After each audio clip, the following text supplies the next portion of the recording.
Greetings, divine mirrors. Sacred, awakening, remembering, gods and goddesses, one and all. Thank you for showing up.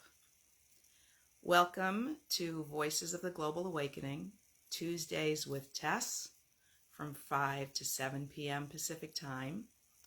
This is our 9th episode of this community enrichment offering, where from time to time we feature special guests, and more often we invite your brilliance onto the world stage, onto this virtual platform for us to drop in together and tap the group wisdom and explore topics that are relevant and poignant in all of our minds, not necessarily all of our minds, but those of us who are thinking about such things.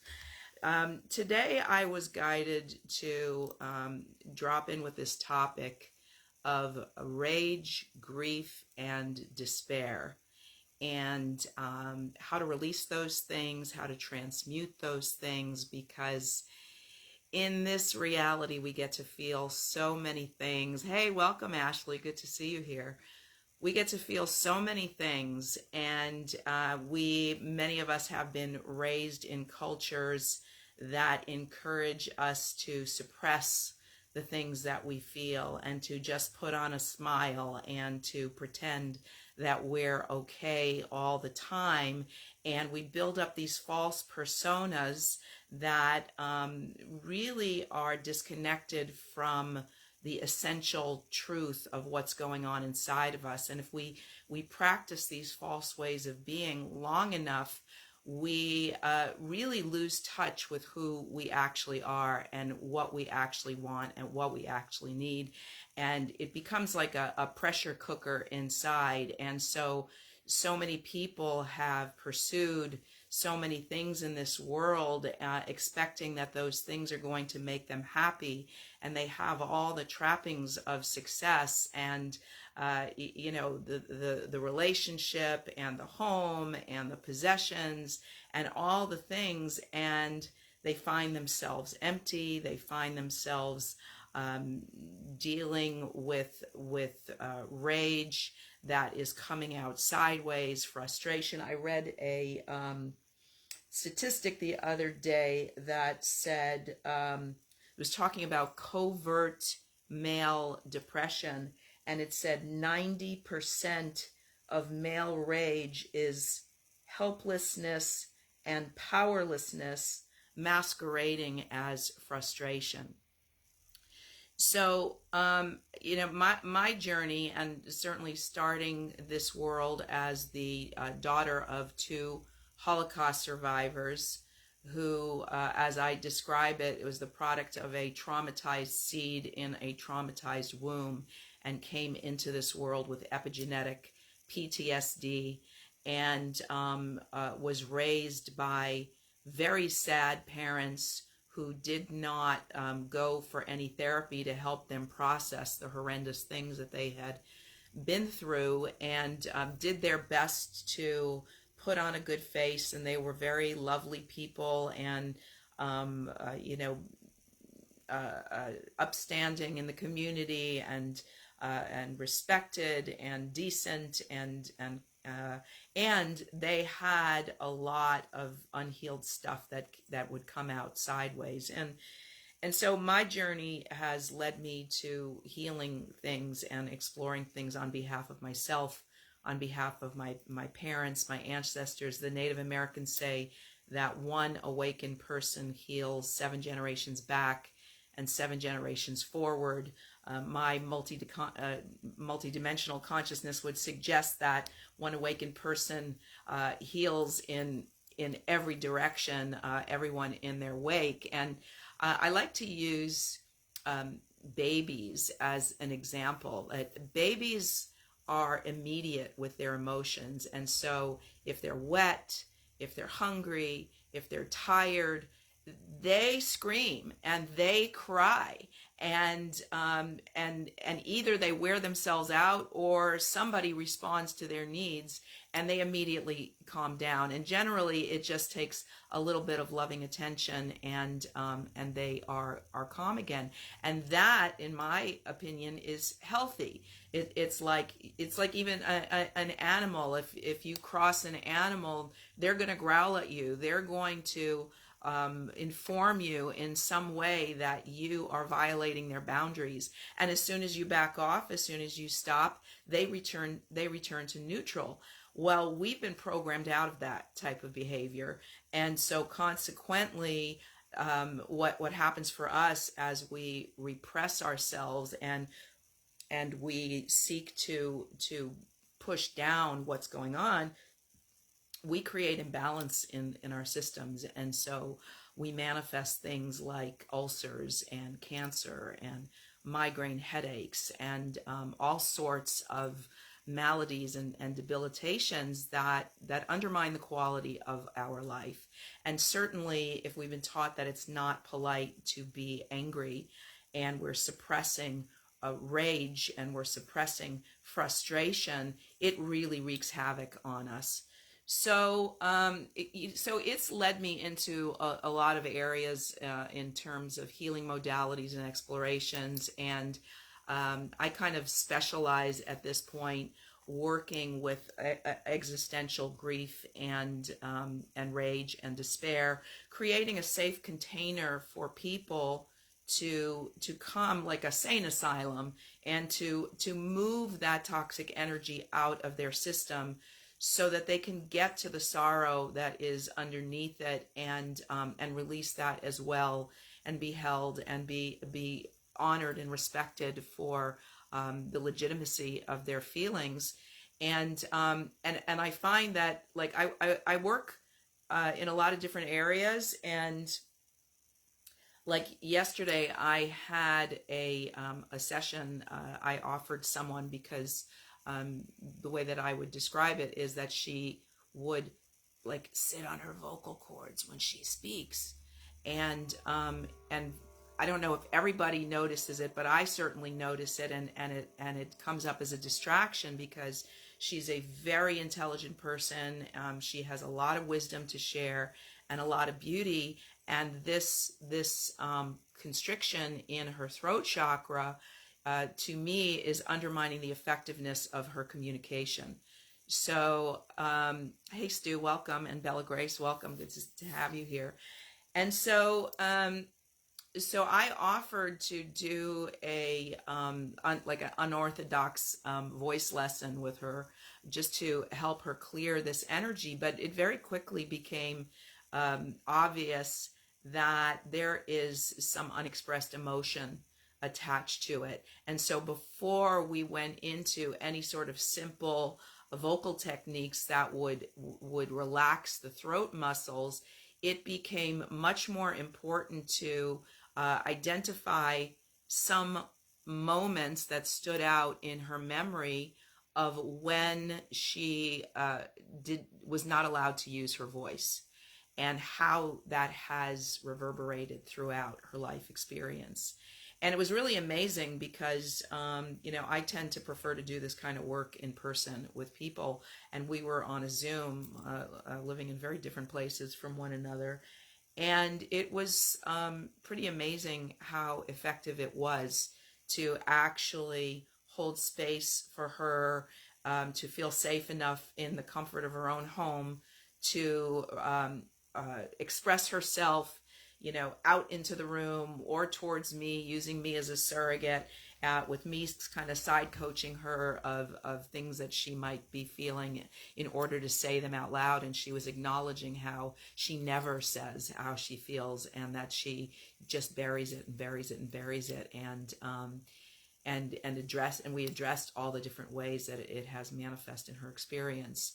So yes, it was a very beautiful healing. And so it's like to give somebody permission to scream and to cry and to curse their head off, as like, this is a sacred simulation. This is not necessarily you going out in the world and losing your head, Although there's a time and a place for that too, because there are certain situations where if we don't express our truth and we bury it, we pay for it later. And we're not necessarily serving the people that we're kind of letting get away with things, and we're not addressing with them the ways that we're being impacted. And so, but certainly to have a space and a space holder who gets it, who's not judging you, and who is not afraid to go into those dark places with you is incredibly healing, because it brings us back to that state like an infant. We get it out of our system, and then we're so much better. I mean, like the color returned to her face, and her throat loosened up, and it was just really an amazing experience. So what's Bella saying? Often fibromyalgia is caused due to repressed emotions. Yeah, there's just so many things. I believe that unexpressed emotion is the root cause of, dare I say, most dis-ease in the body that we deal with. If there's anybody here who would like to come on and chat with me, we can continue on this topic. We can find a different topic. But it's just so much more engaging if we are interacting with one another. And if any of you has any particular issue that you're open to coming online in front of the whole world and process through as a demonstration, I'm certainly up for doing that with you as well. It's really amazing, like in preparation of this, because I'm still experimenting here with this thing every week, and so it's like choose a topic in advance or leave it to the truth of the moment, what's actually alive. You know, I'm kind of playing back and forth with both of these things, but I'm working on this particular thing because I'm working with a business coach who may be coming on to the call today, and he's really helping me to identify a niche of the type of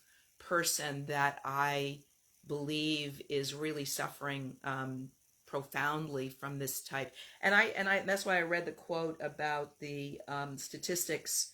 If you're just coming on, I said that 90% of male rage is helplessness and powerlessness masquerading as frustration. And so, so it's like these very successful, upwardly mobile breadwinners. It can be anybody. To me, it's anybody in a male, female, or a transgender body that has been leaning into their masculine essence in order to function in our society and to get ahead in our society based on our programming, which has disconnected us from our like inherent sustenance that is coming from source, even if it's masquerading as money or masquerading as food. Hey, welcome, Anthony. Good to see you here. So he has been working with me to identify this niche, and so he said, why don't you bring this up as your next topic? And so, like last Wednesday, I pretty much chose it and put it out there. And it's amazing how this topic has been impacting and affecting me all week long. I want to read you something. It's just awesome how things just come out of the blue, like law of attraction, when you are focusing on something. So yesterday, this was a post on Facebook. It is author unknown, and it said, Pearls of Wisdom. Did you know an oyster that has not been wounded in any way does not produce pearls? A pearl is a healed wound. Pearls are a product of pain, the result of a foreign or unwanted substance entering the oyster, such as a parasite or a grain of sand. The inside of an oyster shell is a shiny substance called nacre. and I looked up on Google how to pronounce that, and it's Nacre, and it's pronounced nacre. When a grain of sand enters the nacre cells, go to work and cover the grain of sand with layers and more layers to protect the defenseless body from the oyster. As a result, a beautiful pearl is formed. The more pearls, the more valuable. God never allows pain without a purpose. What if your greatest ministry to others comes out of your greatest hurt or deepest wounds? The hard things we may be going through now are really nothing in comparison to the glory that will be revealed to us later. And that last line, I guess, is a quote from Romans 8:17, 18. But as far as who wrote that whole piece, that is author unknown. So what about that? Like, who has some thoughts and feelings about these emotions that we get to feel here in this divine play, in these bodies, in these characters? Hey, Tim, welcome. Happy Tuesday, Anthony. Rage, grief, and despair. I remember I was at a christening for a baby that I was blessed to be the godmother of. And there was a little toddler there, and he was playing. And his father was getting irritated that he was playing, and kept threatening him, and the kid didn't stop playing. And so then the father took his toy away from him and then told him not to cry. And he's sitting there, and his little lower lip is quivering and quivering, and he's like imploding with all this emotion that needed to come out. And my heart just went out to him, and I just quietly picked him up, and I put him in my lap, and I held him, and I whispered to him, "It's okay for you to cry." And he had his head buried in my chest, and he cried just maybe 20, 30 seconds, and then he was fine. So when I just finished my book, and it came out at my own suffering. Well, say more. What you mean about that? Do you want to come on here and talk to me? It came out at my own suffering. That's cryptic, so I don't know. I don't want to even try to translate it. You want to come on and talk? Anthony?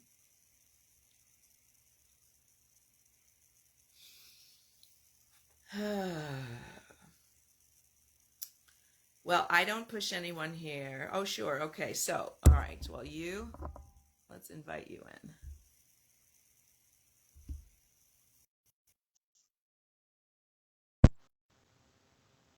Welcoming to the stage Anthony J. Rodriguez, also known, I believe he told me, as Walking Crow. Is that right? Did I get that right? Do I remember? Walking Crow? Hello there.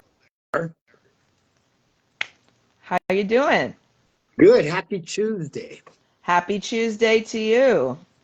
What are you choosing today? I'm choosing to be better than I was yesterday, better than I was this morning, better than I was when I was in Prescott on my way to Sedona.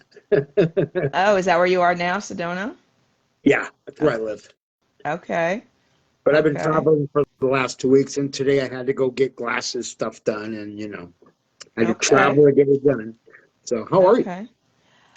I am riding the big waves, and I say I am divine. So I can always say I'm divine. So it's a really good place for me to land. You are divine. Indeed. So I'd like to apologize for my look. Since you last saw me, I finished my book, and I had 9 teeth extracted right when I finished. And I did a video right at the end of that extraction. And I wrote it about being vulnerable while standing in my power, in my vulnerability, right? Without my partial in. I wanted people to see what being vulnerable looks like while you're in your power. And I told them the 9 teeth, 9 being the number of spiritual completion, the teeth had to go so they could make more room for words that were going to come later. Ooh, okay. Right? So Okay. to my comment about my suffering, my own, Yeah. the book came out of the suffering that I went through as a child, as a baby, from the womb forward till I turned 52. I became an elder and started becoming aware really of my own suffering and how that came about. And it wasn't my suffering, it was their suffering. They just put that on me, like the father who snatched the toy away and told his child not to cry. Well, I wonder how his father treated him. Right. You Right. know, Right. my father was drunk 97% of my life. I'm not proud of that, but he was drunk 97% of my life so I could break the cycle and I could be sober 32 years and look back at my life and then take it forward into the healing for myself and others. Right. Oh, Oh, so yes. yeah. Yes. So what's your book So on? my book is called Transformation of a Walking Crow. So And it's it's this, autobiographical. yeah, it's the stories of what happened in my life and the traumas and the shames, the hurts, the wounds, the pains that happened as a result of the life they wanted me to force on me.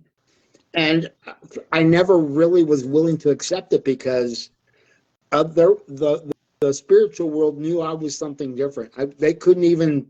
I walked away from high school. I was never celebrated. None of that stuff. I didn't believe any of it. I didn't believe Catholicism. I didn't believe the Vietnam War. I didn't believe any of that crap. So, Isn't that and interesting? Isn't it when you have that level of sight and you can see through the things that are going on here and they just don't resonate right, as coming from anything of truth, you right? you know the place that I became a healer. I think I might have talked about this before. Was a place called the Poverello Retreat Center. That wasn't the school. That was the where the Lionheart Lionheart Institute of Transpersonal Energy Healing sent me to take the classes. But in 1967, the Poverello Retreat Center was a Poverello school where I went to school at 5 years old and where I was abused, slapped, hit, pinched, pulled my hair, pulled my arm, and labeled as a troublemaker. And all my life, I would ask, how am I the troublemaker if you're the parents, if you're the teacher, if you're the irresponsible people that are raising this troublemaker? Who's the one with the problem? Right, right, That, right. that piece of That didn't go insightful over so information. well, So right? I was beaten a lot in my life. Mm-hmm. Mm-hmm. Now I've overcome all of that. And this my teachings and my medicine that I carry, the book is proof of that. Sobriety for 32 years, I broke that cycle, that lineage. We carry nobody knows the lineage like you do. When we're able to break the cycles Yeah. of that lineage and those hurts and wounds that my father had with his mother and so on and so forth. I mean, he was born in the during the Mexican Revolution. Mm-hmm. Mm-hmm. Yeah, and well, you were probably born after the war, but you understand that it's a it's it's a time of a lot of emotional pain. Dr. Gabor Mate talks about that. He was Of course. Hungarian. He was a baby of the war. He talks about his mother's fear for him, and we all have it in different situations. You know, I'll be really transparent. Just this morning, I woke up with an awareness of a core wound of not being wanted, yeah, not being wanted here, and and it's like, and I'm not saying that as a victim. I'm saying that as like a yeehaw that I'm getting knowing, to identify. Yeah, because it's like after everything that my parents went through, um, and I know that my mother wanted to bring another child into the world, being pregnant after having everybody annihilated, but her love and her loyalty was with her dead family, not with her living family. And so Yeah. she never really related to me. She gave me her mother's name. And she said, I'm your mommy and you're my mommy. And so she related to me as her mother and projected all of Wow. that onto me. And my Wow. father had a brain tumor before I was born.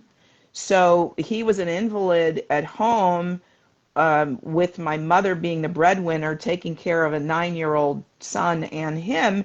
And he didn't want to have another child. He was 50 years old when I was born, right? He didn't want another child. So it's like on the one hand, it's interesting. I had like a healing experience about a week and a half, and the healer said to me, like the juxtaposition of being too much and unseen were the like Right. the way that to be able to clearly feel, oh, I I'm not wanted here. I'm not wanted, and that's not true. It's just the story, because Spirit wants me here. Spirit likes my character. Spirit is rooting for me to heal myself. And so in the moment that I was able to identify, and it wasn't like a spiritual bypass, it was just like being with the feeling of it, being with the ramifications of it as it has reverberated through my life, and now going, I am wanted. I am wanted here. I I know I am wanted. I know I am wanted here. I enjoy knowing I am wanted. I enjoy knowing I am wanted here. So I'm like climbing out of the hole, raise my vibration so that I can be a match to having more experiences that make me want to be here, So, Right? I did a womb story with my mother a couple of times. I sat down and talked to her. I said, Mom, the first time I said, Mom, what was going on in the house when I was in the womb? And she said, oh, nothing. Denial always comes first in the alcoholic house by the okay. enabler. Always, always. Mhm. Mhm. And she said, well, I said, Mom, I heard stories that your brother, she had 7 brothers, that your brothers came over to the house one day to talk to him because dad hit you. She says, well, you know your dad. What that told me was she was being abused. I was in the womb. Dr. Gabor Mate says that when the stress hormones go up in the woman's body, they go up in my body. And when I was born, she had a broken heart from all that abuse. When I was born, I was birthed with asthma. How did I know that? I knew that when I was asking that question. That's why I was Wow. asking for the Wow. confirmation. Wow. And then later I said, Mom, was there ever a time when I was in the womb when you didn't want to have this child? Now, you don't do that in a Mexican household or Mexican American. You just like, be quiet, go outside. And she said, you know what? You need to stop asking questions. You're Because you're you making upset yourself the apple you're cart. you're making yourself upset. I said, no, Mom, you're answering questions for me. She said, damn your father. He was always at the park watching soccer and he was always drunk. And I told him I was going to have this baby with him or without him. Oh wow. Oh And my wow. and my father used to say to me, your mother doesn't love you because you're darker than the rest of the kids. Blah blah. He was poisoning my waters. Oh my God. Oh my But God. that's the way his mother talked to him. She had to. That I just saw an animated cartoon about this. I don't know if it was Disney. It was about this this duckling that I'll send it to you. It's on my page. It was about this duckling, and I don't know like why this swan was nesting this duck. And this, did you ever see it? No, but And I'll this tell you duck what. like so the egg, the egg cracks and this duck pops out and it thinks it's part of the family, and the whole family, the mother and all the other little swans, reject it. And eventually it finds its way to its right family, and then it's no longer a problem. But it was like, oh my God, like that level of rejection You know, that level of rejection that is so superficial and so not based in anything heart connected. right? It's really unconscious. Yeah. Yeah. Wow. I'm sorry that happened to you. While I was driving today, I was driving an hour and 15 from Costco today, glasses. I thought to myself, I am the happiest I've ever been because I am the swan. I wasn't ugly duckling. I was dark. I was big lips. I was short. I was husky, you know, all the stuff, all the awkwardness. But I'm the swan, even though I don't Lovely. have my teeth in right now. You know, I have this look about me that gets me a lot of attention. I don't follow through with the attention because I know what it is. So, but I'm proud to be who I am. Regardless of whatever, whoever thinks whatever of me, I don't care. I know Right. what and who I am. I know who and what I have always been. I know who I'm going to be in the next 7 generations. Oh, Oh. Oh. So tell me, like, how did you do it? Like, how did you process through the rage and the grief and the despair? How did you move them out of your body? well, originally I got sober and I didn't know how to do that. All this stuff was bubbling up and I didn't know how to deal with it. I got married 3 times, you know. But when I became my first day in class, they asked us to stand up and tell them why we're here taking this class. I said, well, my father had heart disease, lung cancer, heart, lungs, air, I love, I'm loved, or heart, lungs, air, I don't know how to love, don't know how to be loved. A heart disease, heart cancer, lung cancer. He had liver cancer. He's an alcoholic. I said, and he died not from those diseases. He died from a broken heart, which gave him those diseases. Hmm. And I said, I don't want to die that way. Hmm. And after the class, somebody said, you can't choose how you're going to die. I said, I can choose how I'm not going to die. Yes, you And can. in that same explanation, I said to the class, my diabetes lives in my second and my third chakra, my low self-esteem and my broken connection to my parents. I said that's where my my my um my diabetes lives. And after the classes, we were on break, and there was a doctor there named Paim Hakimi who was a Persian, and he was Eastern Western medicine doctor, both sides of the equation. He said, "Come over here." I said, "Yep." He says, "Where did you learn that?" I said, "What are you talking about? Where did you learn that about the chakras?" Because he was going to teach the chakras in the afternoon. This is my first day in class. I said, what are you talking about? He says, you talked about the chakras and where your disease lived in the body. I said, I don't know nothing about chakras.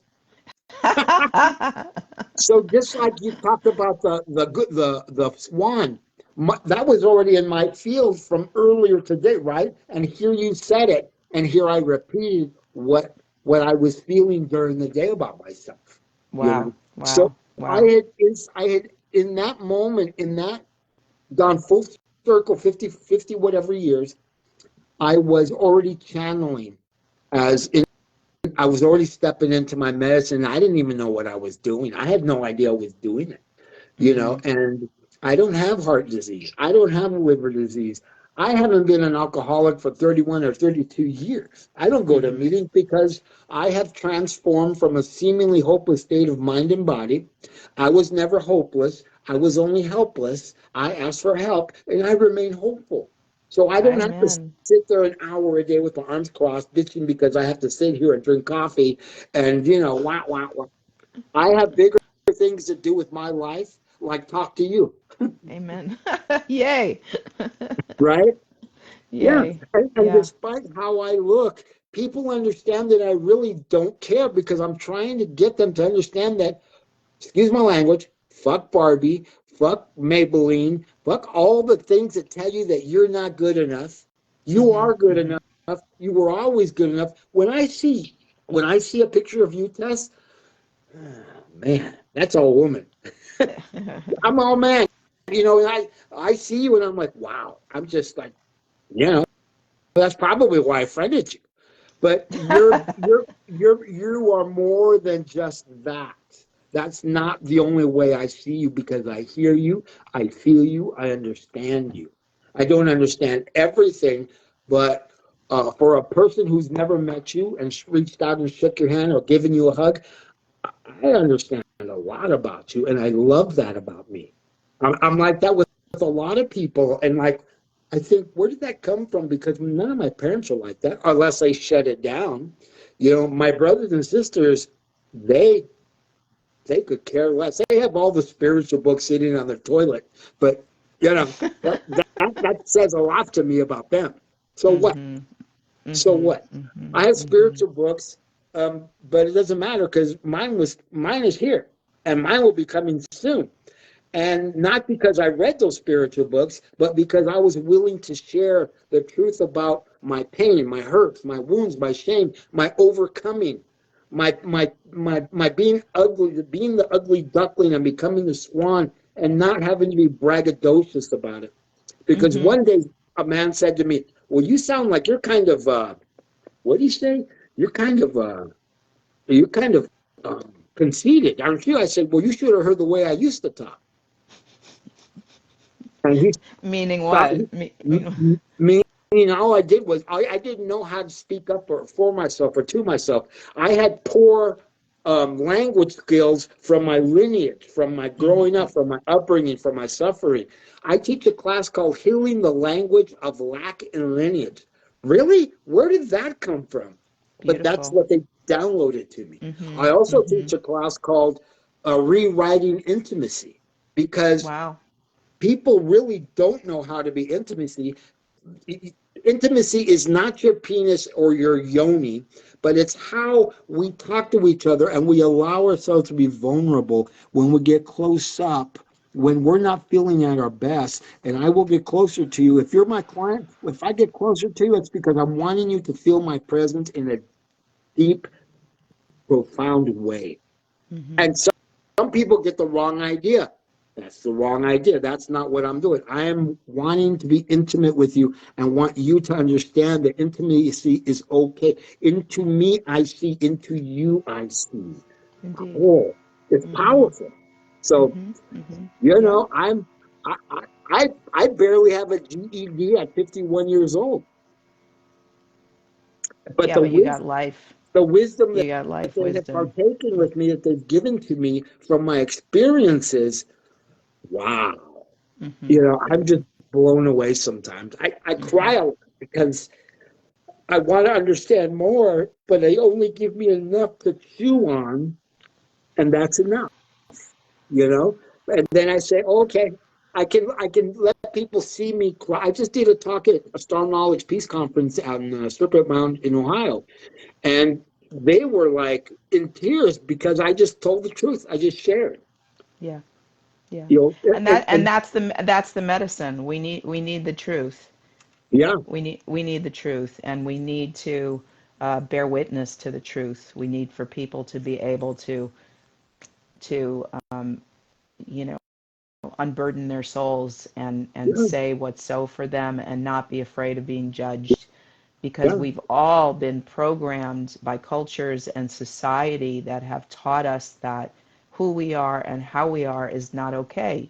And so much of our rage and our grief is a result of us not getting to be ourselves, and then we get so disconnected from who ourselves actually are. yeah. It takes a phenomenal amount of work and courage to get back to it, if one is even willing to embark on that journey. Now, I'm 62 years old. I live the golf course is right there. I know what 62-year-old men look like. They don't look like me. Not like They you, don't no. look like. I don't have a belly. I'm not filling myself with pills. I have all my hair. That's mine. It may be silver, but you know what they say about silver. The teeth is the only thing, and I don't care because I'm comfortable with letting people see me be real and understanding that it's okay to be seen. Yes, yes, yeah, right. So people have been commenting. I want to grab some of these. Let's see. This is absolutely beautiful. Thank you, Jennifer. Christine, I was in tears the whole weekend. Laugh out loud. I feel like I want to talk to you about that laugh out loud part. And Angel, welcome. Good to see you here. Jennifer, I Willie have to get McLeod. back to working, but I want to say thank you so much to both of you for having the courage to heal. Thank you for sharing the process. I will watch the rest of this later. Beautiful. I, Nice to catch I, up, Willie. Willie McLeod is on, and I met him in April at Gathering of the Elders on the Mississippi in Nauvoo, Illinois. I just came back from seeing Grandmother Susan, who did that event, and she's one of the 13 grandmothers here on Turtle Island, and she's a special lady, and I'm so blessed to be a part of those groups and able to maybe mirror something different than what they're used to, because the native peoples have suffered for 500 years. I don't have to talk to you about suffering. You know. I say that like I know something, but I know a little something, something. But there's there's people around me that get upset here in Sedona because I use the word we. Well, I'm not talking about them. I'm talking about us. Just like when I talk about you, you know who I'm talking. I'm being real specific about the we, and if it doesn't fit, mind your own business. You know. So, I get and it. I get it. I'm very straightforward with that. If I'm not talking to you, mind your own business, and I'll tell you. If you give Yep. me advice, if I didn't ask you, I'm going to tell you. I don't ask for advice. I didn't ask for yours. Be on your way. Indeed. Indeed. And I had to learn that because I was always told to be quiet, shut up, go outside. I was pounded on as a little kid. I was a tiny little sucker, you know? I was really dark and I was already black. They used to call me a nigger. And my father made me black and blue, you know? How fun was Wow. that for me? Wow. But, Wow. Well, I I love won't and tell appreciate anybody. you. I love I you love and appreciate you. If you would like, is your book out and available now? Can we get it? You want I to will. put I am I'm finishing the editing portion of it, and okay. my editor wants to get it out by November.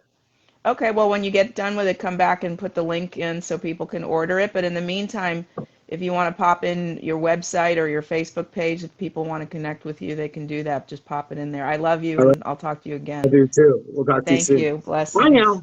Bye, Bye. everybody.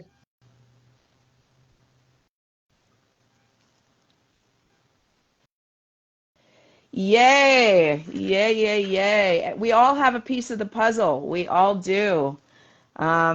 Gosh, it's so interesting because when I was, what I usually do, I have this gigantic book of songs that I've written, and so if I choose a topic in advance, as I did for this week, I go through this whole book and then I like put them into a smaller binder, the things that are sort of relevant and on topic.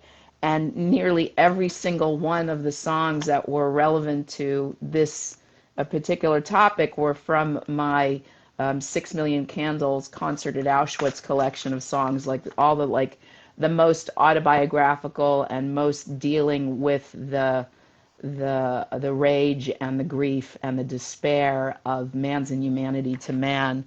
And so it's like, do I really want to get in there and do some of these? But it kind of feels appropriate. So let's see which one of them makes the most sense to me right now. Whoops. Let's do remember.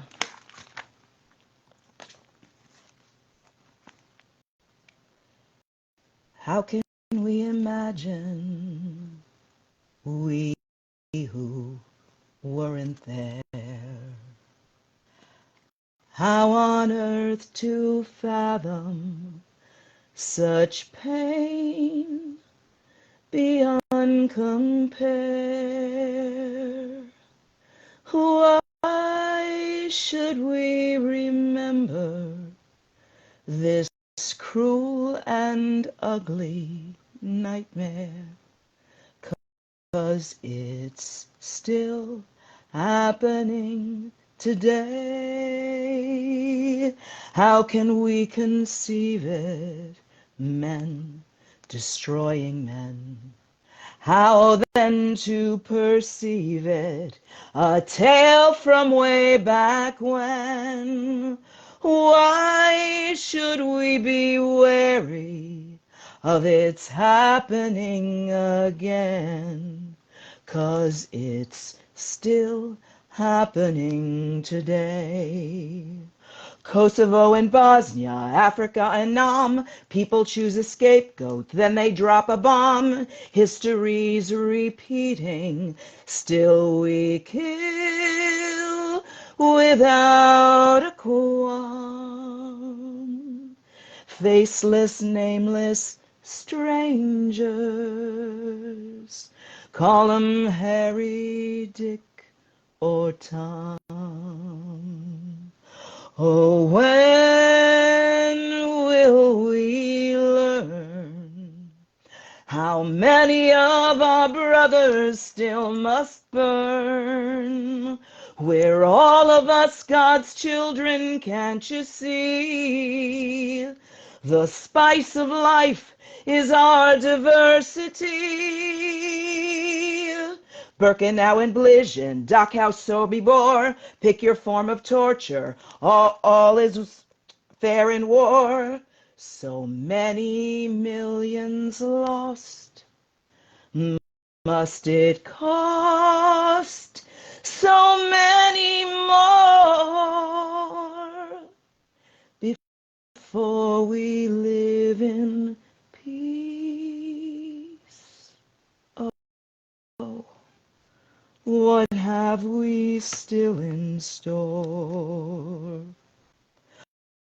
Why must we keep telling this story from the past? What is so compelling about a crime so vast? Why can't we stop dwelling on children who've been gassed? 'Cause it's still happening today. Today, today, today is all we have. Don't throw it away. The future is a dream we all can share. Let's join our hearts together now in prayer, in prayer, in prayer.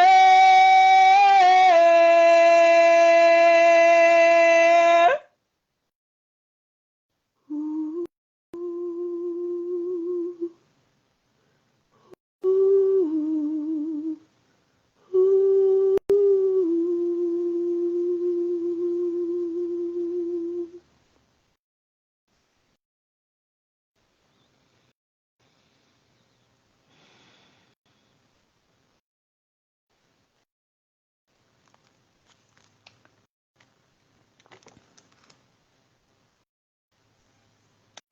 So one way of transmuting pain, darkness into light is through art, through creation and creativity. In my case, the healing power of music. And I'm available to work with people on a lot of different levels related to moving rage and grief and despair out of the body. And certainly I invite you to reach out to me via Messenger, and we can talk about how we might work together and what that would look like. And aside from that, I encourage you to pick up paper and pen and write poetry, or pick up a paintbrush and a canvas and paint, or sit down at some kind of an instrument and pour your heart and pour your feelings into it. It's really medicine. It really is. And it's I mean, there's so many ways to move the energy. There's so many powerful modalities, and really the most transmutive, the most like composting all that energy and recreating it into something beautiful for humanity is really one of the most sacred ways that you could do that. I feel like I want to thank you for listening to me. And I do want to encourage you, as you're listening, if you're getting value out of this too, please tag your friends and share it on your pages so that it's exponentially going to more people, because ultimately we really want to grow this and be creating a place and a platform for people to have real conversation and talk about real things.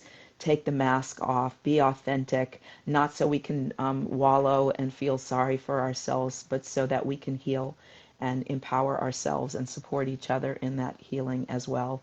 There's a lot of different ways that otherwise that you can support this. If you look in the description of this event, I have all sorts of groups that you can join. I have different pay apps if you would like to make some sort of a financial contribution, and if you have a topic that you want to discuss, if you'd like to come on and be a guest, if you have an event that you're doing that is relevant to awakening, healing, and transformation, definitely please reach out to me.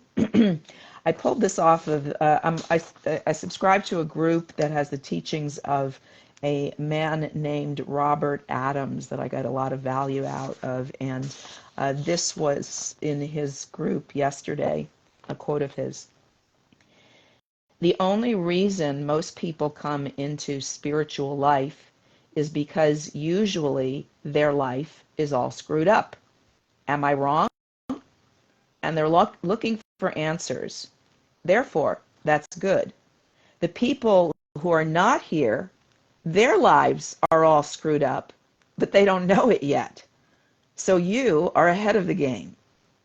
And again, the reason things go wrong in your life when you're on the spiritual path is because of your meditations. It's because of your practice. You're bringing all of your past karma to the surface, not only from this life, but from previous experiences. It's all coming up, only you've learned not to handle it. Whatever happens to you, you don't start crying like you used to do, or get upset, or get angry, or get mad. Instead, you ask yourself calmly, to whom does this come? Who is experiencing this? And soon you will say, I am. Only you will realize that the I you are referring to, the personal I, is your ego. And you will conclude that only your ego is going through this experience, not you. And you'll be happy. And when you become happy, you have not reacted, then that experience will be done with. You will not have to go through that again. The reason you go through experiences again and again and again in your life is because you react. Whatever you react to becomes a part of your life. But let's say you go home tonight and you find your house is burned down. If you say, I am consciousness, I am absolute reality expressing as bliss, and then you ask, to whom does this come? You will be safe. You will realize that this too shall pass. And you'll probably wind up getting an insurance policy that you had, and you'll get more than the house was worth. And you will have to move somewhere else, and you will find more happiness when you move than what you had before. In other words, everything is in your favor. There is nothing against you. You must always remember this, that no matter what you're going through, no matter what appears to have come upon you that you consider negative, it's a blessing in disguise. Sounds strange but true. It's a blessing in disguise, believe it or not. If you handle it in the right way and you work through it by not reacting to it, it will turn into something so beautiful you can't imagine. I can assure you of this, but if you react, you may win, you may get your point across. That will only last a short while.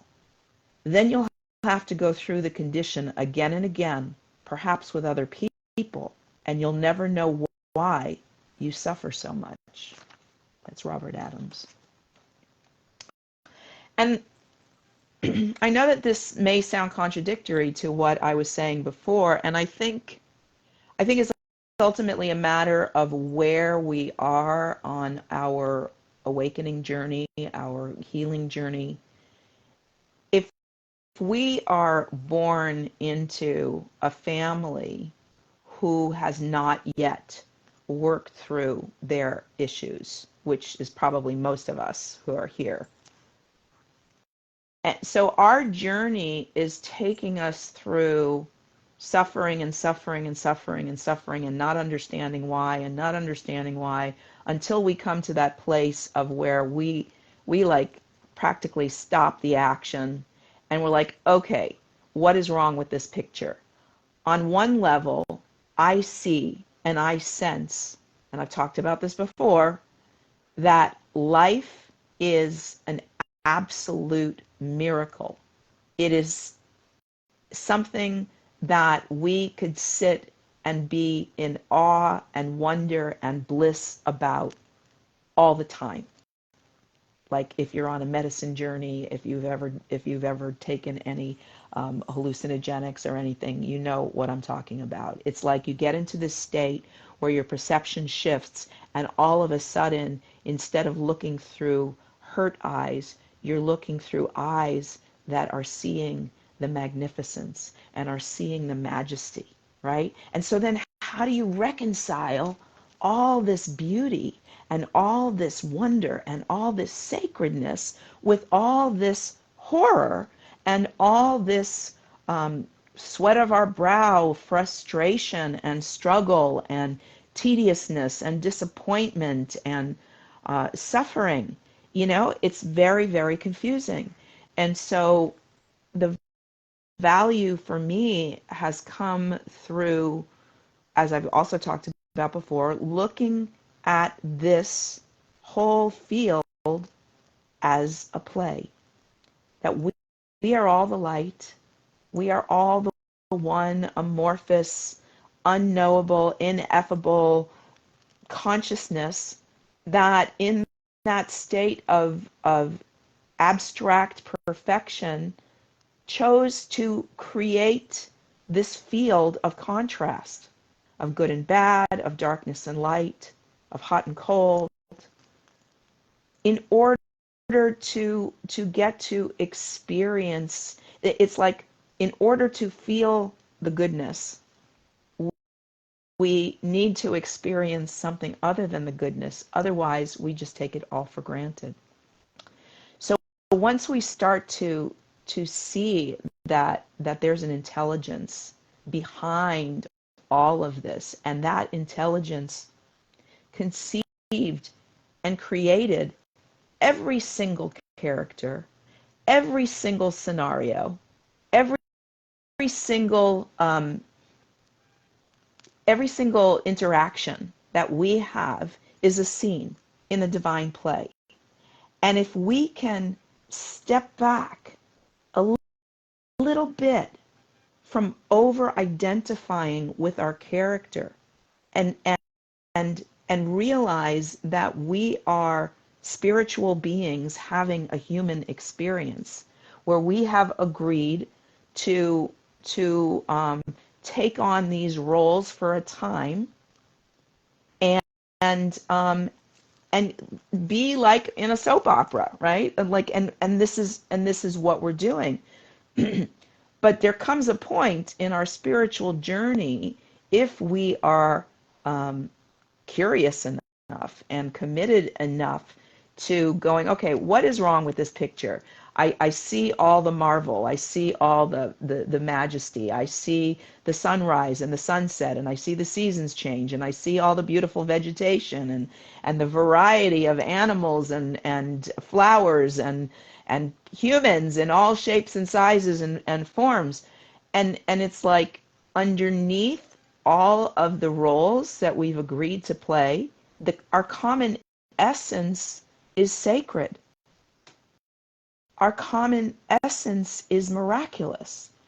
So I think that, as like I've named this program, Voices of the Global Awakening, is that we are at a point in our evolution where the divine play seems to be wearing thin. Like we've banged around long enough, we've gotten beaten up hard enough that it's like, okay, can we get back to the beautiful part, the beautiful part of being in these bodies, getting to exist, getting to engage. And in order to do that, it feels like we have to remember more who we actually are, and that these are roles. It's like an actor in a play or in a film, and you read these stories all the time about how they are preparing for their role, and they separate themselves from their friends and their family, and they isolate so much, and they become really miserable to be around. And then the play or the film wraps, and they can't get out of the character. They're stuck in it. So that's a metaphor for us. We've gotten stuck in our characters, and we take ourselves and our experiences way too seriously.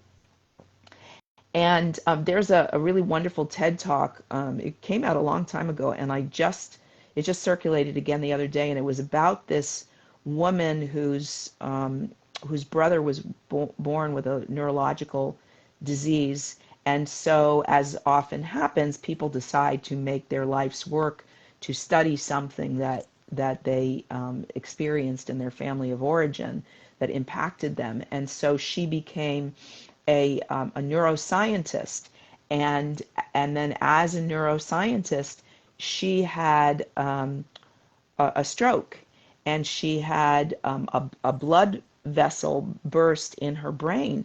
And so she, as a scientist, was like inside of the experience, able to track and describe and articulate what was happening to her as the right and left hemispheres of her brain separated. It's really worth looking for. I don't remember what her name is. Hello, Gio, welcome. And Jess is here. Good to see you.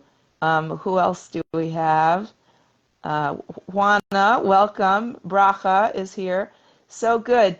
So anyway, if I don't remember the name of it. If somebody does, you can pop it into the chat, but you can also look it up, a TED Talk about the neuroscientist who had a stroke. And she talks about the left brain. Hey, good to have you here. She talks about the left brain being about the ego, identification as the separate I, the one who has the ambitions and the one who has the responsibilities and the one who has the headaches and all that, and the right brain being the creative amorphous field that is like the pixels are all separated, and there is no separation between us and the field around us and the other beings, and what we consider to be inanimate objects that are all created from the same 99.9999999% magical empty space. So I don't really see much of a it's not this or, it's this and so depending on where we are in our spiritual journey, as we are identified with our characters and we are identified with their struggles and their suffering, there is great value in moving that stuck energy out of our bodies in a safe way, in a conscious and responsible way, and being supported in doing that, and then creating spaciousness inside of us to allow pleasure to come in, which is really the greatest gift of getting to be in a body, is the pleasure of all of our senses and all that we get to see and hear and touch and taste and smell and feel, and we lose sight of it when we are too caught up in the soap opera aspect of our characters' lives. So anyway, I'm going to take a deep breath if you'd like to join me on that.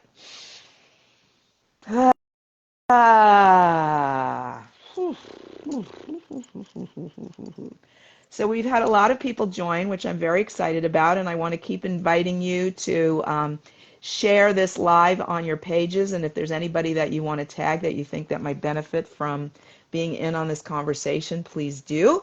And in the meantime, I want to put it out there to you. Thank you, Anthony. I want to put it out there. Who else might like to join me and chat? And we can chat on this topic, or we can chat on what is alive for you at this moment, and just allow consciousness to have its way with us and take us where it wants to go next. Because I trust the ease and flow. I trust the ease and flow. I release the need to know. I trust the ease and flow.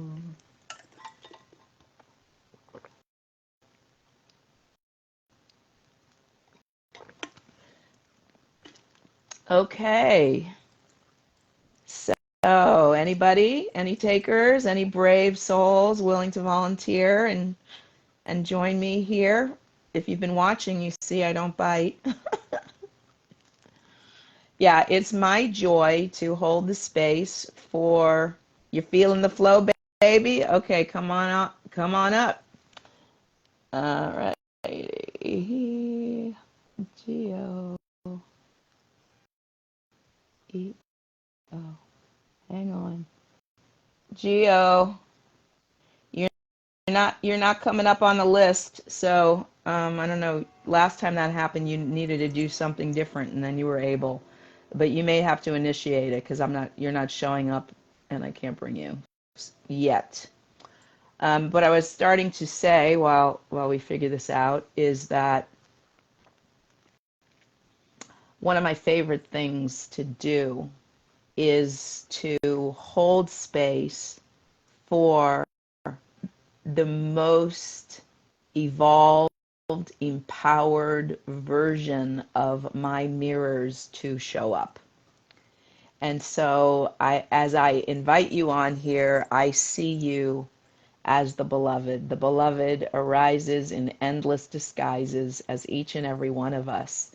And so I hold you in that space of knowing your inherent greatness, knowing your inherent brilliance, knowing your inherent wisdom, knowing that you have a piece of the puzzle to share that is unique unto you, and if you don't share it, we don't get to experience it. And so it is a sacred gift that you bring to all of us when you allow yourself to step into the unknown with me and allow me to support you in shining. How are we doing here, Geo? No results. I'm not having you come up on my list, honey. In the meantime, while we figure that out, if there's anyone else who would like to come on, I welcome you. I'm looking at the comments. Oh, who this person? Are you still here with us? That said you were in tears the whole weekend. I'd like to talk with you if you'd like to talk with me. I'm having challenges seeing how to join. Are you? I'm going to try again.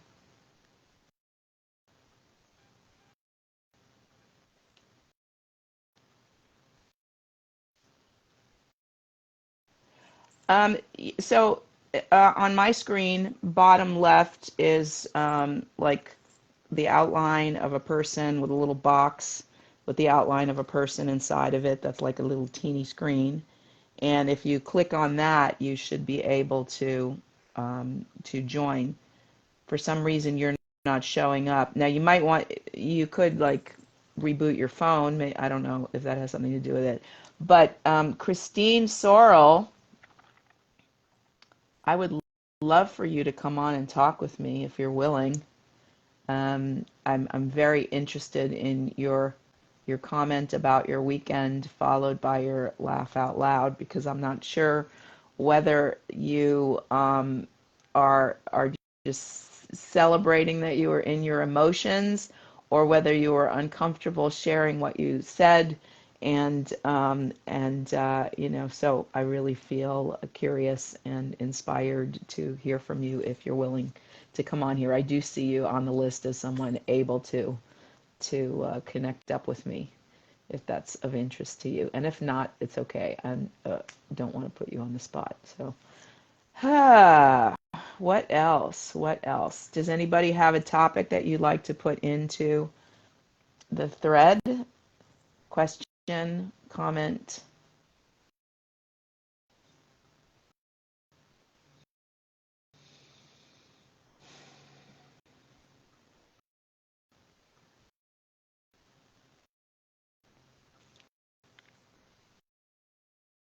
Sitting in presence together is good too.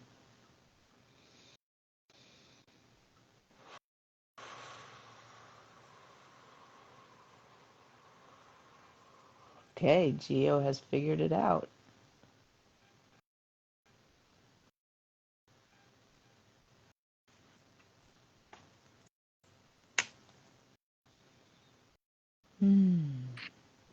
Without further ado. Oh man, you'll learn something new every day. And what I learned today was that it's different on a mobile device versus the the laptop. And so I couldn't join on the laptop, but I could join on the phone. Yes, that is You so. knew that? I'm sorry you did. You Yeah, I knew knew that. that. Mm-hmm. And I'm the expert. Well, I'm coming on a little bit late here, but I kind of roughly know your topic, but kind of refresh what you're talking about so I can jump on in. Yeah, so the subject for this week is releasing, and then in parentheses I also put in transmuting rage, grief, and despair. Wow, it's a powerful topic, and I can share my own experiences of it. Does that sound good? I love that. Yes. You know, it's a little I'm not gonna. It's not really embarrassing exactly, but there's a lot of what to say, like there could be like judgment around, especially with like men, like uh, you know, expressing their rage. But I felt like I was very fortunate that I got to find the avenue to I guess like to express it, but also to find like what it really meant to me at an early age in my life, and it came about in a very strange way, as emotions do. They don't have any logic to them. And I can't really tell you what preceded it exactly, but what I can tell you is at a certain point in my life, which was I was about maybe 20, 21 years old, and what I remember is that the rage just kind of came. And I can't even tell you exactly what it was that triggered it, but I was in a relationship at the time, and of course, it scared my partner. How did you express it? What did you do with it? Well, initially, I slammed the door, made a lot of noise. I didn't hurt anybody, but that's kind of what it looked like. It was like slamming the door. Rage has just got this this powerful movement to it. And so my partner at the time said, she said, "I think there's something wrong with you." Mhm. and Mhm. it didn't take a rocket scientist to figure out that there was something that was up. And fortunate for me, at the time I was living in what we call the Happy Valley, which is the Amherst Northampton part of Massachusetts. And why I say fortunate, because there's a lot of healers that are both studying but also practicing in the area. So it didn't take me long to find somebody who practiced in that area. And he was a man, which I felt like, this seems appropriate to me. You can take it. Yeah. Right. And more so than that, it was he was clear that that's what he dealt with. He dealt with powerful emotions, and he had the container to contain it. And so I spent some time with him, and he had this practice, and what it was called neo-Reichian neo-Reichian psychology, or neo-Reichian release. And Wilhelm Reich was kind of the founder of this area, and he back in the 50s or whatever, he was the one that kind of pioneered this thing about how energy moves through the body and everything. And so this therapist, Bruce Brown was his name, he was kind of like Yoda, is the best way I can explain him. Like, he didn't talk a whole lot, but what he did talk about is he talked about the release of this kind of energy. Mhm. And so because of that, I knew that he could help me, because he talked about this very specific thing. He said, I help people express their rage and get to the other side of it. So we did this process, which was very strange, completely non-logical, but we kind of did a combination of this deep breathing. So deep breathing, this breathing exercise kind of thing, and it kind of brings you right on into it. And then he would push on the kind of on the abdomen area, which is kind of where emotions are held, and then the the energy would come up to the surface. Mhm. Mhm. And it's very counterintuitive, and like I said, not a lot of therapists are comfortable with this, because the energy it comes up to the surface.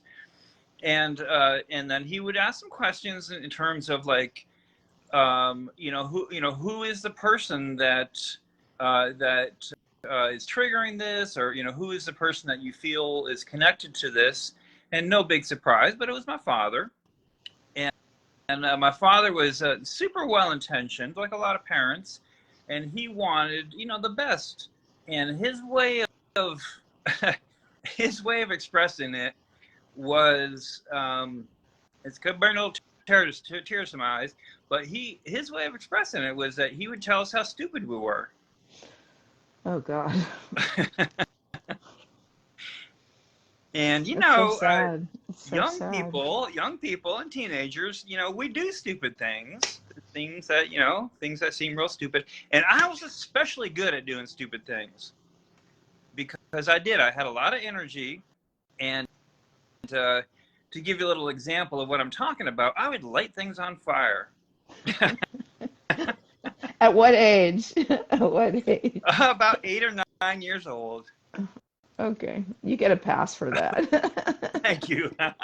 Well, my dad didn't really give me a pass for it, but one time, me and my friend Mark Gallagher, my best friend, we used to play this game called Crash and Burn. And we had this kind of junkyard, this little kind of, junkyard at my family's house, of all these old vehicles. And we would get in those vehicles, and we would pretend that we were, like, on a racetrack, riding around, until we had an accident. And then we would start a little fire. Oh my God. And Oh my God. so you can kind of see how my dad would say things like this, not to justify it, but we ended up setting the whole junkyard on fire. Oh my God. Yeah. Oh, oh wow. And thank God that I got my fire out in my car, but my friend Mark, he couldn't get his fire out, and he almost got stuck in that car. Oh my God. And luckily, you know, at the last moment, we were able to get him out. Me, I'm going to say we, me and him were able to get him out of that car before it burned up. But not before it then, you know, continued on and burnt the entire junkyard up. Oh my God. So, Oh my God. so, and again, not to justify my father's actions, but you could kind of understand. He would say things like, "Man, you are so stupid." Yeah. Well, I mean, they didn't have the tools because there's a distinction between it being stupid and you being stupid. Like a Yeah, stupid action as opposed to being an essentially stupid being, which is really damaging. yeah, it's tough. I'm a parent of only one, and I understand now it's not easy to be a parent and to, you know, you do your best. But what I also learned, you know, as a parent is we do pass these things on, you know, and so this is why it's so important to work it out. And so luckily, back to my story with Bruce Brown, the Yoda, and this, you know, psychodynamic therapy, Uh-huh. he helped me to express my rage that was just kind of bubbling up to the surface and causing all this, you know, this fear around me with my girlfriend and my friends and stuff. And um, I was able to express it, you know, and so this particular psychodrama, neo-Reichian therapy process, you know, it was, you know, get it up to the surface and then express it out. And of course, it was, you know, it was my dad, and then he would say, you know, well, what would you had really wanted to say? Because of course, my voice was, I couldn't say it to my, you know, couldn't actually say it to my father, but Right. in this process, he kind of, you know, stepped in and he played that role, and then I did express it, and a couple Mm-hmm. things happened. Was right behind the rage was incredible sadness, Sure. Sure. and so by being able to express those two things, the rage and then the sadness right behind it, it just kind of released its grasp on me. Mm. And Mm-hmm. of course, for me, my father was still alive at the time. I'm the youngest in my family, so I'm about like 21 or 22 at the time. But I could go and visit with my dad, and my dad, of course, you know, visited with it. He did what he would do, you know. He's like, "Oh, you're so stupid." You're starting to get really quiet. Oh, okay. Sorry, I got my hand over the microphone. Maybe is that better? Okay. Yes. So, so my dad did that same kind of thing that he did, you know, kind of his pattern that he had learned from probably his father. And he would say, you know, you say I did something or whatever, you know, visiting them, and he'd be like, "Oh man, you're so stupid." And I had because I expressed it like that, I also found my voice, Mm. and it Mm-hmm. was it was this power that it's not logical, but it allowed me you know, to say to him in just one little moment, I just said, you know, don't talk to me like that. Mm-hmm. Mm-hmm. Mm-hmm. And that broke its whole spell. Mm. That's so powerful. Yeah. It's amazing how effective it is to move the energy, and it just shifts how we feel about ourselves. And even like what I'm hearing you describe is that not only did you like reclaim your dignity, but you were able to do it in such a way that um, there was still compassion for your dad in there, Yep. you know? Yep. Yeah, without like shaming him or making him wrong. Yes, exactly. Hmm. Because that is the experience that I go through now as a parent. You know, so now I'm on the other side of it, and you know, on the other side of it, as you know, as a child or young adult, my daughter's 23 now. You know, she's figuring out how to express it, and Hmm. yeah, as a parent, it's not easy to, you know, kind of wait for that process. But I Right. say that because that's why this work is so important. Yeah, This work. Anthony says you weren't stupid. Sometimes we do stupid things, like what I said.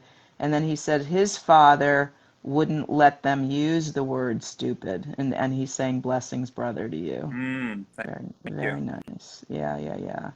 And I just want to comment, Christine said, bless you, thank you for the opportunity, but I'm not in a private area to be able to join. That's cool.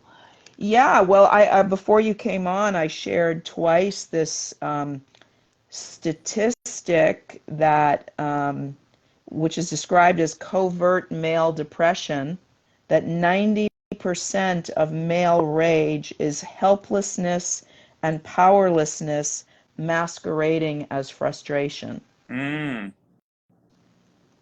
Yeah, that rings pretty true. And the unexpressed part of it is probably the center of the center, because, yeah, it's not acceptable, right, to express it. And especially now, I mean, in our culture now, I mean, whatever the craziness that we're going through, and trying to get things balanced out, and honor, both the masculine and the feminine. But men in particular now, I see the young men, really being, dampened down in terms of their whatever, like their acceptance of expressing, their rage or their sadness or whatever it might be, just expression of emotions in general. So I That's feel, the big boys don't cry thing is so, it's cliche, but it's just so prevalent in the culture for decades, if not centuries. yeah, big boys don't cry. Men are not celebrated for their masculinity, which is, it can be expressed as I don't know if rage is quite the right word, but sometimes, men, we just we do we're physical sometimes, and we need to express that. So I can't speak deeply about it because that's not my area, but I can, just like I said, share what I just did, because once I did that, not only did it, make my connection to my, let's say, my father, but also to authority figures as well. It broke the spell of authority figures, so I never felt like I had to rebel so much anymore. Mm-hmm. You could just stand your ground and speak your I just truth. speak my truth. I didn't need to light things on fire in order to, in order to express that truth. And so, yeah, and so now I feel very comfortable with authority figures. I appreciate them, and I feel on an equal ground with them. That's probably the best way to say it, because that put me on an equal ground, with my father, with the authority figure in my life, and gave me my voice, which is really the most important thing. And Sure. so, yeah, I can speak truth now to anybody and not have to be over exaggerated or defensive or anything. That's powerful. That's awesome. Thank you. Thank you Yeah. for sharing that. It's interesting because in exploring this, like the root causes of the suppression, right? And then in our culture, we get celebrated for the coping tools that we use in order to function in a high performance way, right? So like workaholism is actually celebrated, and so like being so overly focused on achieving a goal and ambition to the point of disconnecting from family and loved ones because we're like so focused on pursuing something, and then we get there and we find that we feel empty, and there's this like confusion and this shame of like, I did all the right things, I sucked it up, and I plowed ahead, and I got to where I thought I wanted to be, and now I'm here, and now I have all this rage and grief and frustration pent up inside of me, and I have a commitment to posturing a certain way because I'm a leader, that I may be running a corporation, and I have hundreds of people underneath me, and I can't let them see my weakness, and I can't let them see my pain, and so there's this like fear of allowing oneself to express anything for fear of losing the prestige and losing the esteem and being perceived as weak or vulnerable, not understanding that they're like killing themselves in the process of maintaining this illusion of being a successful person, having it all together and on top of everything. And so then they're like trapped because where do they put it? You know, where do they put it in a safe way so that there's not like domestic violence and road rage and all these ways that it comes out sideways because people don't even know that there are healthy places and healthy ways to release all that pain and reevaluate their direction because it's not a healthy life, you know. Yeah, I think a lot about what the furthest extension of that, which is I hate to speak the word or the name. Like, can we call it the no name? What is the name that we could say? But let's just call it the Donald. You know, and Okay. and that person is just such a representation of this because. Talk about leadership. It gets celebrated for having all this rage, and behind it, you just know there's just a little boy there that's that couldn't express it, and so men and women, totally true what you just said. And these people are in positions of leadership because that rage does it does create some fuel for good things Yeah, and bad things.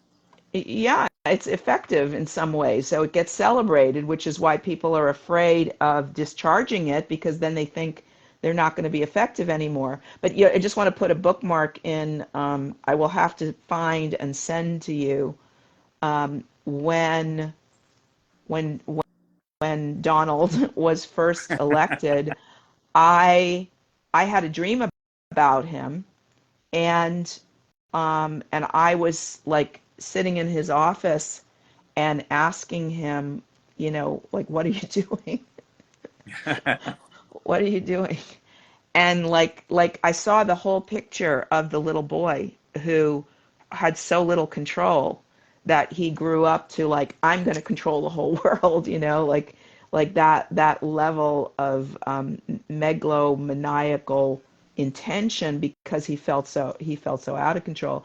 I also see other perspectives related to the role that he's playing in exposing the underbelly, in our government, and so he's kind of like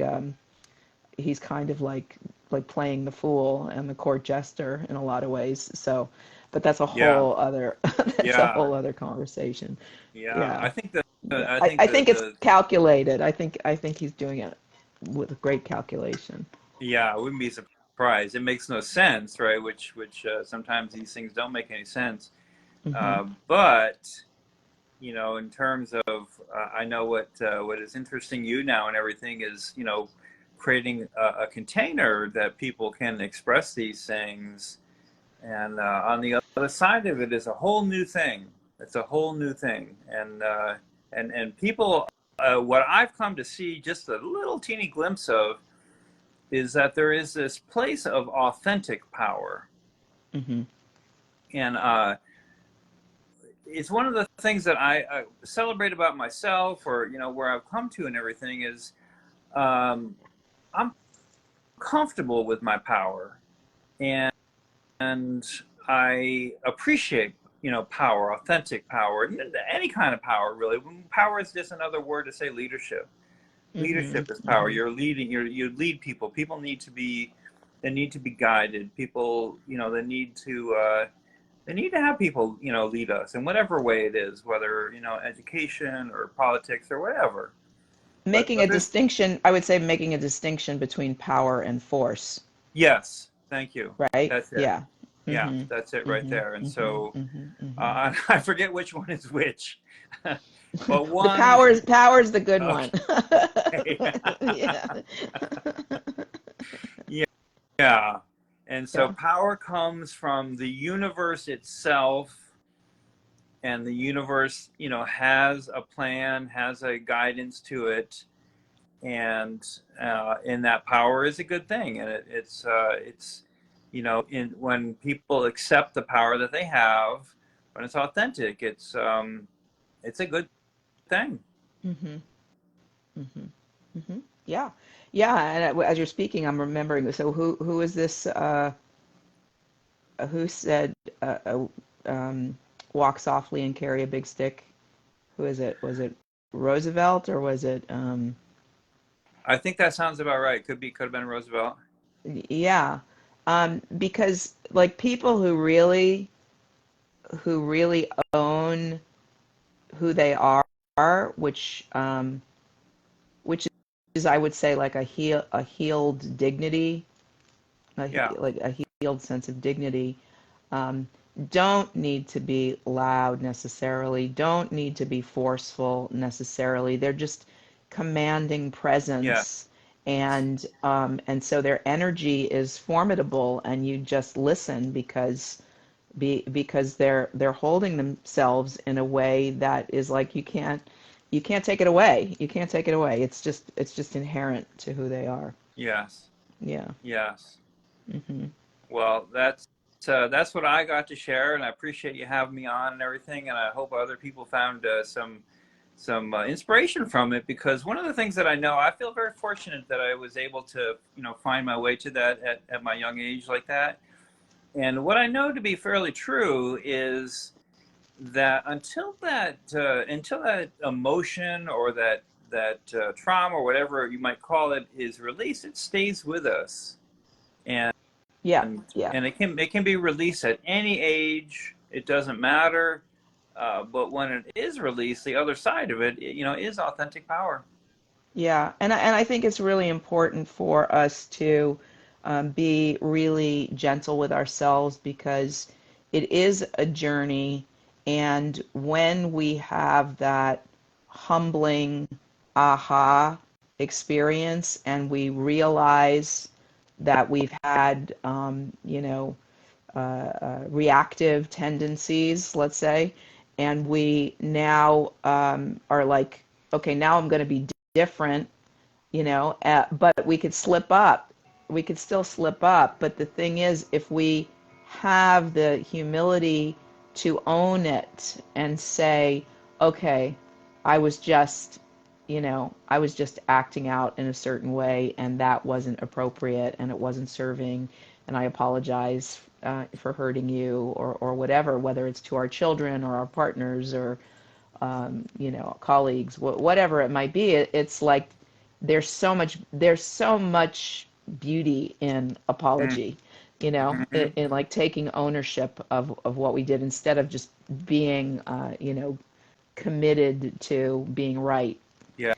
or saving face or whatever it might be. Yes. So anyway, I value you and I thank you for coming on. And if you have something you want to pop into the thread, if people want to follow up with you, I welcome that. And Okay. yeah, All right. Keep up the good work. thank you. Blessings. Blessings.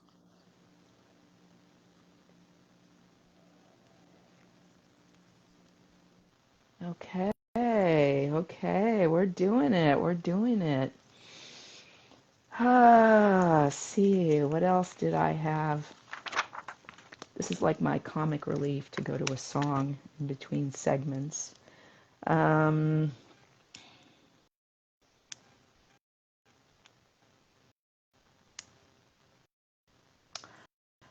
there's so many things that cause us to feel rage and grief and despair, and they could be on the personal level and they could be on the meta level, based on the things that are on in the world that we feel like we have no control over. And again, as I said earlier, there's just so many different ways that we can address what's going on with us, and it could be, by becoming an activist of some sort, or it could be being an artivist, which is what I consider myself to be.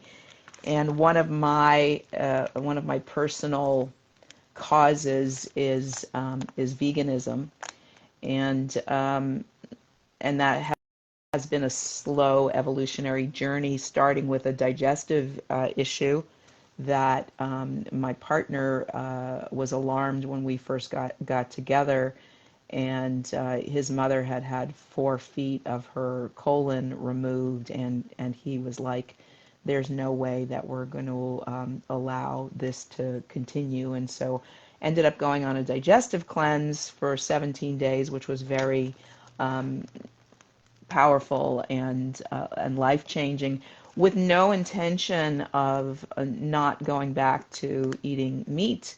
But once my system was so clean and I could actually feel what the density of the meat felt like in my body, and I had read a book written by the doctor who created this cleanse. His name was Dr. Richard Anderson, and the book was called Cleanse and Purify Thyself. And he shared his own story of having been a meat eater and a hunter, and he had shot a deer, and the deer didn't die right away but took off. And so he went running after it to put it out of its misery, and the deer just ran and ran, losing blood, until it got cornered someplace and simply turned around and looked this doctor in the eye, and the doctor could see the consciousness in the eyes of the deer, and needed to put him out of his misery.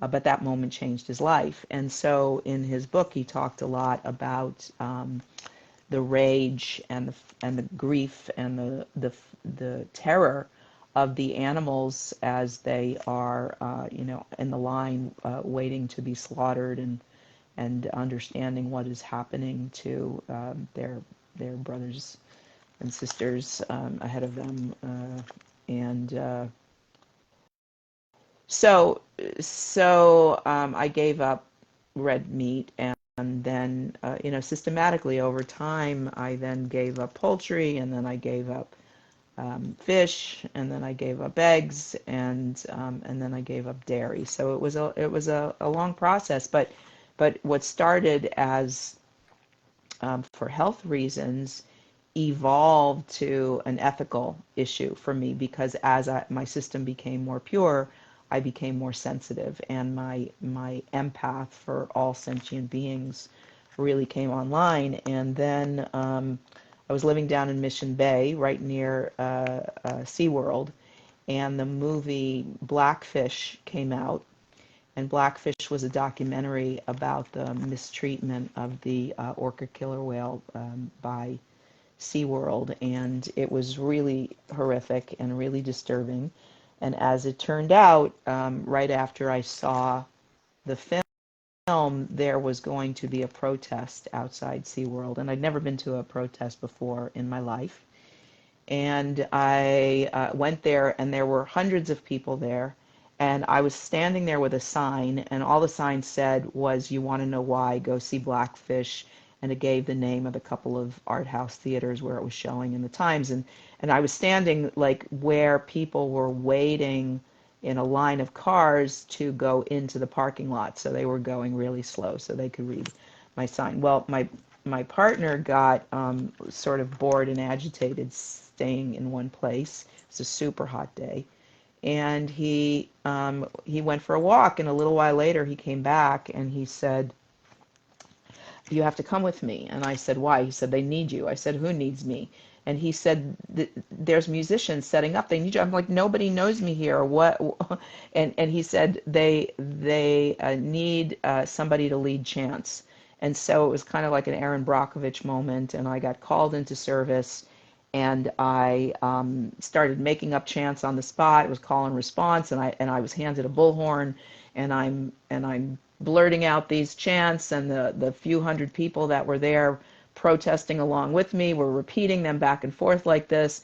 And it was a tense and not that much fun experience, and it was like, okay, this is not exactly for me. So So I did it, and I went home, and about a week or so later, I got a message from an acquaintance who happened to have been there, and she said the organizer is wanting to know if you're returning, and I said why, and she said because they need a voice, and she really appreciated what you did, and I really didn't have a good time, and so I was like, all right, well, let me think about it, and I got off of the message exchange with her, and I was like, okay, God, is there a particular message that you are wanting this voice to deliver into that situation? And the organizer's slogan was, "We are the voice for the voiceless," and that really moved me.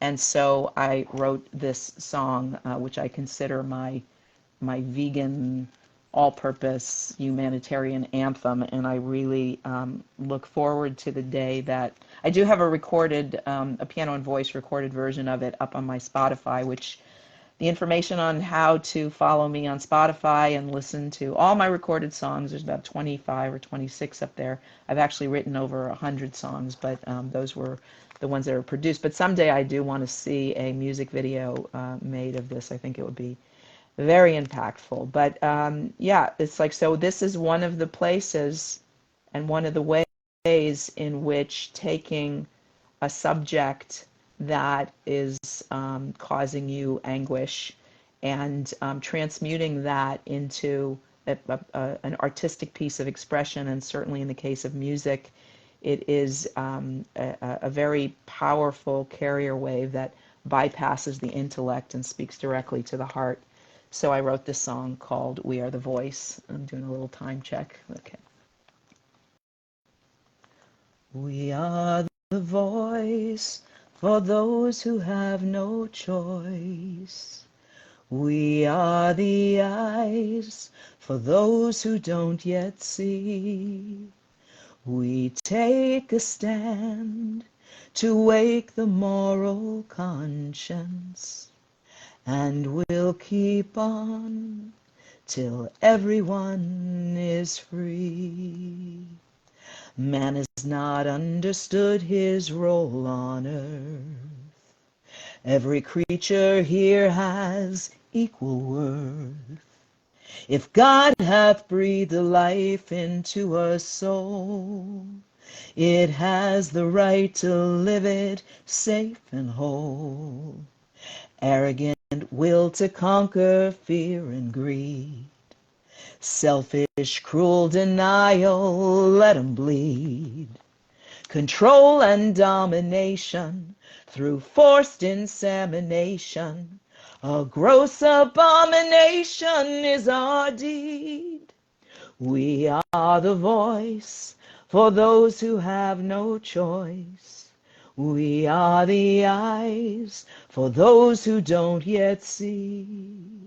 We take a stand to wake the moral conscience, and we'll keep on till everyone is free. Listen up, fellow humans, to this plea. This world was made for more than you or me. Enslaved for your amusement, abused by your confusement. No living thing is your commodity. We've claimed their flesh for our own gain, turned blind and deaf to all their pain, and still we call ourselves humane. We are insane.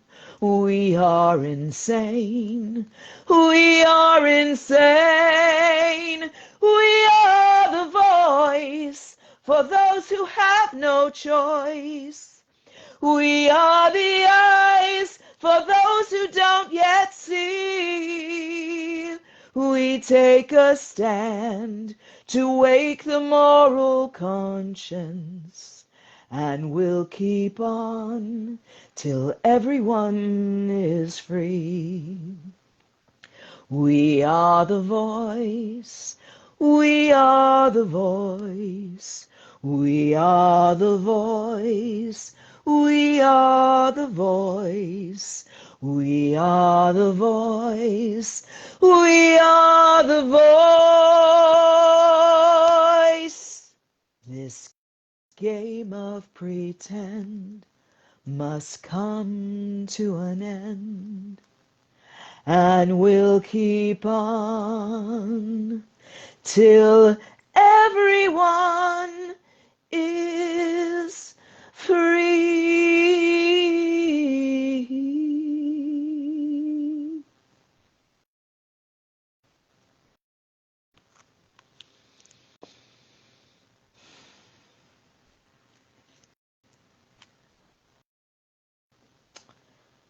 So here is another topic that if you have any interest and curiosity, please reach out to me to discuss. We thank you, Christine, thank you, Bracha. We've been programmed in so many ways away from the truth of our divinity, our magic, our eternal nature and possibility. We have been introduced to a subject of time, which is a man-made convention, which takes eternity and divides it up into chunks that really serve the purpose of creating coordinates in this infinite grid for us to be able to keep appointments with each other. And beyond that, this contrivance that we have created has held us hostage, and so we have bought into conversations of decline and decay and death and disease, and we accept them all as truth. And it is part of a matrix that we have unknowingly stepped into. I mean, if we agreed to play our role and come forth with self-induced amnesia, I think ultimately it is for the purpose of waking up and snapping out of this illusion of mortal reality. I have a group up there listed called Waking Up from the Hypnosis of Mortal Reality. And I think that because we are eternal beings, and food is one of the pleasures of our senses that we get to enjoy here, it's not really the have to that we have been programmed to believe, and consequently I have dared to step into the footsteps of the sacred leaders that have come before me, the Moseses and the Jesuses and the Buddhas, and I have taken myself through 30 and 40-day water fast, water and prayer. And I absolutely do not encourage you to do this on your own without any kind of guidance and conversation to prepare your consciousness for it. And because I've had that experience, it caused me to question what we can do without, that we have been led to believe that we need, like how much protein and how much this and how much that. And I have been thriving on a vegan diet without having to kill anything. It doesn't make any sense to me that anything has to die in order for me to get to live. And so, yeah, I mean, it's like how far down the proverbial rabbit hole can we go in terms of all the things that we have been programmed to believe that we have to be in competition, you know, for one another, and why we will kill over food and provisions and all this kind of stuff because we actually don't know our own divine power. So, you know, we can, like I say, we can talk about this on so many different levels. And as we started with that pearl piece, which I kind of feel inspired to share again, as maybe that would be the best closing, is that our challenges on our journey, you know, what doesn't kill us makes us stronger. There's reasons for these colloquialisms, and we get to choose. As I shared one that Gio hadn't heard before, some of you may have, is that whether we are going to grow better or bitter based on the slings and arrows of our particular journey.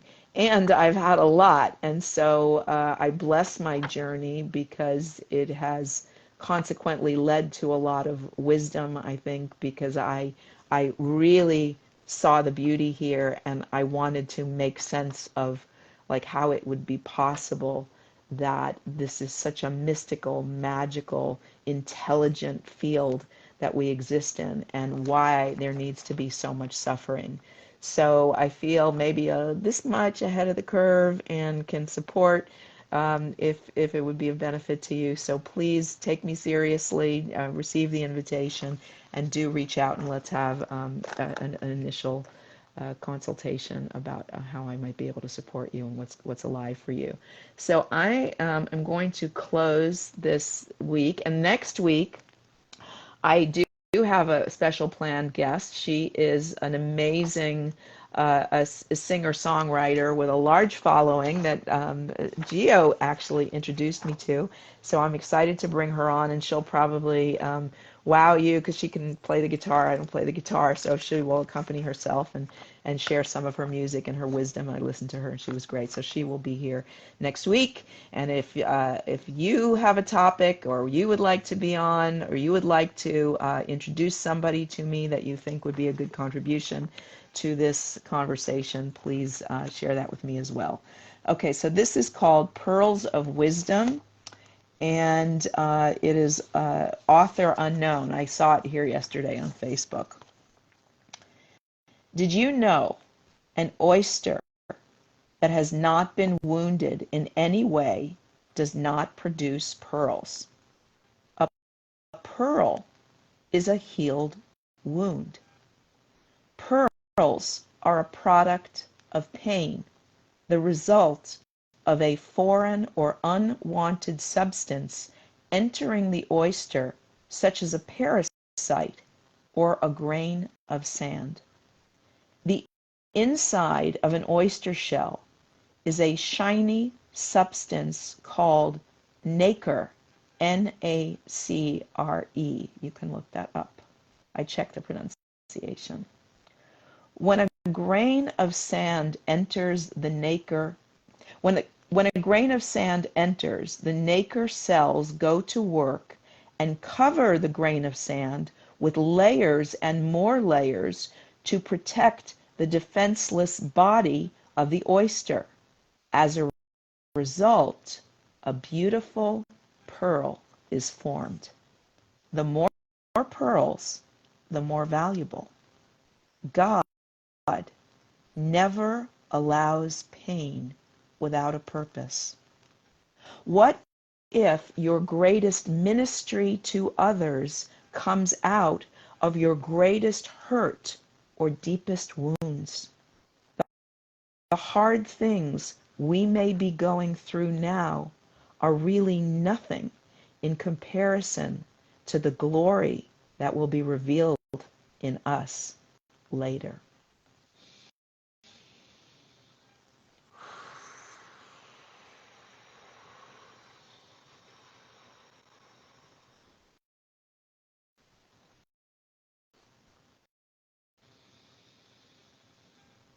Everything about you is beautiful and sacred and welcome. Whatever you are going through is a legitimate piece of your journey. It is not to be pushed away. It is to be embraced, given voice, given expression, given an outlet so that it can be transmuted back to the light. It is the things that we fear, false evidence appearing real, and the things that we avoid that take over.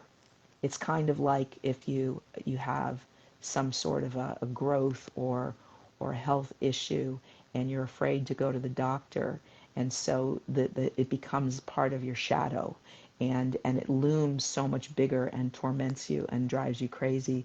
Whereas if you get the diagnosis, you can sort of like figure out how to deal with it. You can create some space and have some objectivity and figure out how to deal with it.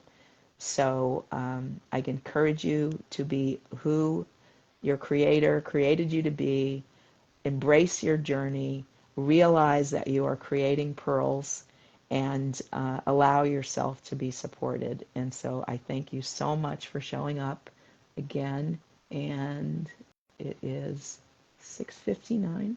It's 6:59, which was my street address as a child. I remember 659 West 162nd Street, Upper West Side, Manhattan, just off of Riverside Drive. That's where I was till I was 5 years old. It's amazing the things that stay with us forever. Anyway, I love and appreciate you all. Thanks for sticking with me. I hope you come back next week. I hope you tell your friends, and I look forward to seeing you again. Infinite blessings. Thank you, Stu.